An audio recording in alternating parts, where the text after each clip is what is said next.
Se você gosta do Leia para Viver, eu te convido para apoiar o projeto no site do Apoia-se. Você contribui com um pequeno valor mensal e recebe também algumas recompensas. O link está no início da descrição.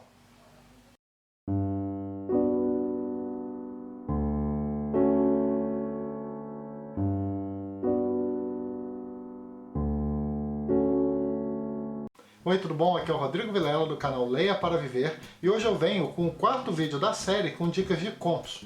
A partir de agora eu pretendo variar um pouco mais na proposta das resenhas, fazendo desde vídeos com autores aleatórios, que é o que sempre foi, até vídeos mais temáticos. Para hoje então eu separei 3 contos clássicos que trabalham o universo dos vampiros. No caso, eu selecionei essas 3 histórias através desse livro aqui, chamado Contos Clássicos de Vampiro, publicado pela editora Edra. Não custa lembrar que aqui no canal também tem uma playlist com várias resenhas de contos. Eu vou deixar o link aqui nos cards para quem quiser assistir. Para começar, eu vou falar um pouco sobre um conto muito importante chamado simplesmente de O Vampiro, escrito pelo médico inglês John Polidori. Esse conto do Polidori é considerado como um dos primeiros de língua inglesa a explorar o tema do vampiro, além de influenciar vários outros trabalhos desse mesmo assunto. Para você ter uma ideia, esse conto foi publicado em 1819, enquanto o Drácula do Bram Stoker, que é o livro mais famoso do gênero, surgiu em 1897, quase no século XX. Acredita-se que o John Polidori, através dessa história, conseguiu moldar aquela imagem tão presente, tão comum dos vampiros, de um vampiro educado, que é membro da alta sociedade. Bom, em linhas gerais, esse conto é protagonizado por um jovem bastante rico chamado Audrey. Ele certa vez conhece, enquanto frequentava uma daquelas festas da aristocracia, um indivíduo bastante misterioso, bastante exótico, conhecido como Lord Ruthven. Ele era muito frio e também dava a impressão de não se importar muito com as pessoas, mas ao mesmo tempo estava sempre entre elas, quase como se fosse um observador da sociedade. O Audrey ficou bastante curioso com a personalidade desse homem misterioso, e para conhecer ele um pouco mais, ele tentou se aproximar um pouco, tentou fazer amizade. Conversando um pouco, ele acaba descobrindo que o Ruthven pretendia visitar alguns países, e como ele mesmo, o próprio Audrey, não tinha muito o que fazer, resolveu acompanhá-lo então nessa viagem. Só que não dava para tomar uma decisão mais errada do que essa. Pouco a pouco, o protagonista começou a perceber que esse seu novo amigo não era simplesmente uma pessoa introvertida, uma pessoa mais discreta. Na verdade, o Lord foi mostrando que era uma pessoa realmente muito perversa, que de fato não se importava nem um pouco com o sentimento dos outros. Quase que por autopreservação, o Audrey começa a se afastar um pouco, principalmente num trecho da história onde eles estavam na Grécia. Lá naquele local ele acaba conhecendo algumas lendas da região, algumas lendas populares, sobre seres sobrenaturais que sugam o sangue das pessoas, especialmente das mulheres, para conseguir sobreviver. Ao tomar conhecimento do aspecto físico dessas criaturas, o Audrey acaba percebendo que o seu amigo, o Lord Ruthven, era muito parecido com esses seres. Só que a ideia era tão absurda que ele apenas fica curioso com essas coincidências, sem imaginar nada além disso. Ao longo da leitura, então, acompanhamos o que ocorre no decorrer dessa viagem, além de, principalmente, as suas respectivas consequências no curto e no longo prazo. Para mim, o aspecto mais interessante de ler esse conto é justamente porque ele te ajuda bastante a conhecer as origens da figura do vampiro. O nível de influência também dessa história foi enorme, até porque o conto, assim que foi publicado, já fez sucesso quase que de imediato. Enfim, esse conto do John Polidori é uma ótima opção para os curiosos, principalmente para as pessoas que querem conhecer um pouquinho mais das origens desses seres na literatura. O próximo conto que eu escolhi para falar aqui hoje se chama O Hóspede de Drácula, escrito pelo próprio autor do Drácula, o irlandês Bram Stoker. Um aspecto interessante é que esse conto surgiu logo depois da morte do escritor. É uma história que foi resgatada e divulgada pela sua esposa, pela esposa do Bram Stoker, no caso a Florence Stoker. Segundo ela, esse conto era uma espécie de introdução para o livro principal, para o Drácula, só que foi cortado pelos editores para a obra não ficar muito extensa. Só que ao mesmo tempo existem também alguns estudiosos que acham que isso é um equívoco, que na verdade se trata apenas de uma história paralela. De qualquer maneira, é importante dizer que você não precisa ler o Drácula para entender esse conto, já que é uma história completamente independente. Bom, o protagonista é um inglês, um tanto quanto aventureiro, que não sabemos o nome, mas que está viajando pela Alemanha. Logo no início, ele sai do hotel onde estava hospedado e entra numa carruagem para passear um pouco pela região de Munique. Num determinado momento, quando a carruagem passava por uma espécie de planalto, o inglês vê uma estradinha misteriosa que dava num pequeno vale. Ele então pede para o cocheiro parar a carruagem e diz que quer dar uma passada por ali, que quer passear por aquela estrada e ver onde ela vai dar. Nisso, o cocheiro fica desesperado, implorando e fazendo vários sinais para ele não ir de jeito nenhum naquela direção. Ao mesmo tempo, ele também berrava uma palavra que o inglês tentava, mas não conseguia entender de jeito nenhum. No caso, ele estava falando ou berrando um termo em alemão que eu acho que se pronuncia como Walpurgisnacht, que significa Noite de Santa Walburga. Essa data ocorre todo final de abril e início de maio e vem de uma tradição germânica e escandinava, além de ter vários significados diferentes. No caso, é comum acender uma enorme fogueira porque acredita-se que nesse período as almas retornam para o mundo dos vivos, de modo que o fogo serve para afastar os fantasmas. Nessa mesma data, também é comum pensar que as bruxas estão fazendo algum tipo de adoração ao diabo. Na verdade, o que o cocheiro estava tentando falar é que eles estavam exatamente nessa data, na data dessa tradição, e ao mesmo tempo a estrada que o inglês estava querendo seguir terminava num vilarejo amaldiçoado. Tem um trechinho que explica isso melhor, eu vou dar uma lida aqui.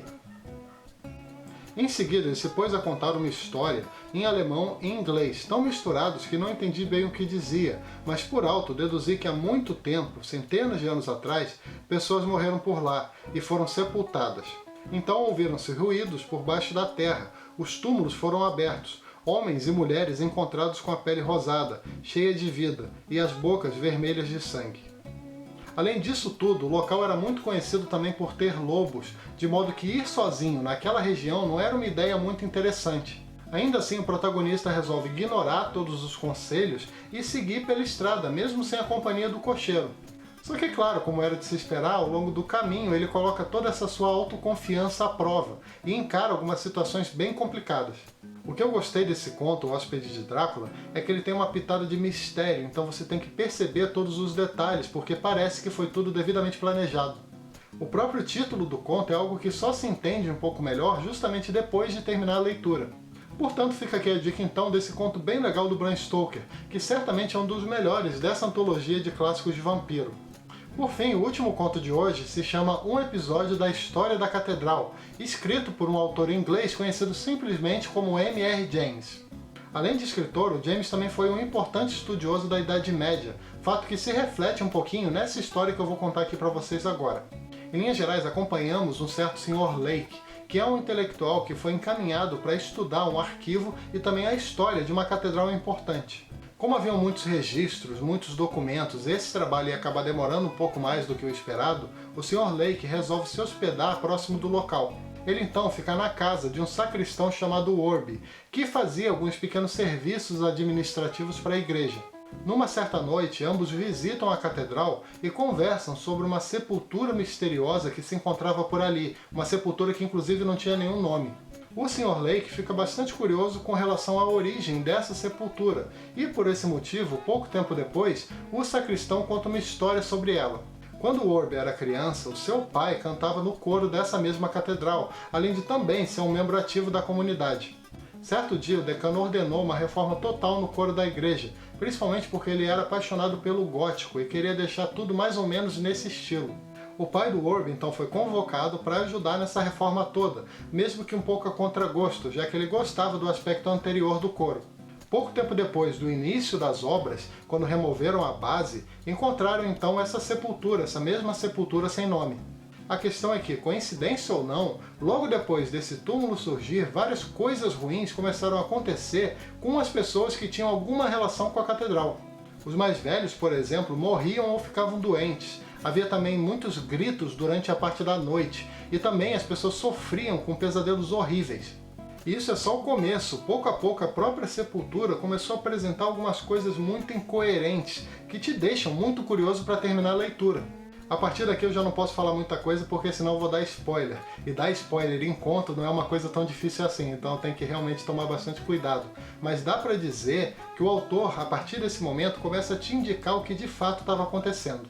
Eu gostei bastante desse conto, inclusive foi um dos que mais me chamou a atenção nessa antologia da editora Edra. Um aspecto bem positivo dessa história é perceber como o autor foi bastante minucioso. Ele fala tudo com os mínimos detalhes, como por exemplo ao descrever a catedral. Isso faz com que o leitor acabe entrando mais no clima da história. O M.R. James é um autor que merecia um pouco mais da nossa atenção. Ele publicou, pelo que eu andei vendo, muita coisa do gênero de terror ao longo da vida, principalmente histórias de fantasma. Mas pelo que eu andei percebendo, quase não tem textos dele, quase não tem contos ou livros, eu não sei se ele tem romance, mas quase não tem coisa dele em português. Enfim, de qualquer maneira, fica então aqui a dica para quem gosta de literatura gótica, principalmente de clássicos que envolvem um pouco de mistério. Bom, é isso, espero que tenha gostado dessas 3 dicas de contos clássicos de vampiro. Inclusive, se você tiver alguma ideia de vídeo temático interessante nesse universo dos contos, deixa aqui nos comentários, que de repente aí eu já começo a me planejar para um vídeo futuro. E lembrando que todo domingo às 18 horas tem resenha nova aqui no canal, então fica de olho que domingo à noite tem vídeo novo no Leia para Viver. E se você gosta do conteúdo que eu publico por aqui e tem interesse em ajudar de alguma maneira, agora existem 2 formas de fazer isso. A primeira forma é ajudando o canal através do Apoia-se, que é um site de financiamento coletivo recorrente. Você contribui com um pequeno valor mensal de 2, 5 ou 10 reais e além de ajudar o Leia para Viver, você também recebe algumas recompensas. O link com todos os detalhes está aqui no início da descrição, depois dá uma passadinha lá para conferir. A outra maneira é clicando nos links da Amazon que eu deixo aqui na descrição. Ao clicar nesses links e efetuar qualquer pedido através deles, o canal recebe uma pequena comissão. Eu vou deixar também aqui embaixo, aqui na descrição, o link para esse livro que eu falei aqui hoje, no caso Contos Clássicos de Vampiro, da editora Edra. E também não esquece de dar uma curtida que ajuda bastante o canal, se inscreve aqui embaixo para ficar sabendo das novidades e clica logo depois no sininho que fica ao lado do botão de inscrição para receber as notificações cada vez que eu publicar um vídeo novo por aqui. Também deixa um comentário falando se você já leu algum desses contos e também compartilhe esse vídeo com seus amigos através das redes sociais. E eu também quero te convidar para visitar o meu blog, o leiaparaviver.com.br, beleza? Então é isso aí, até o próximo vídeo. Tchau!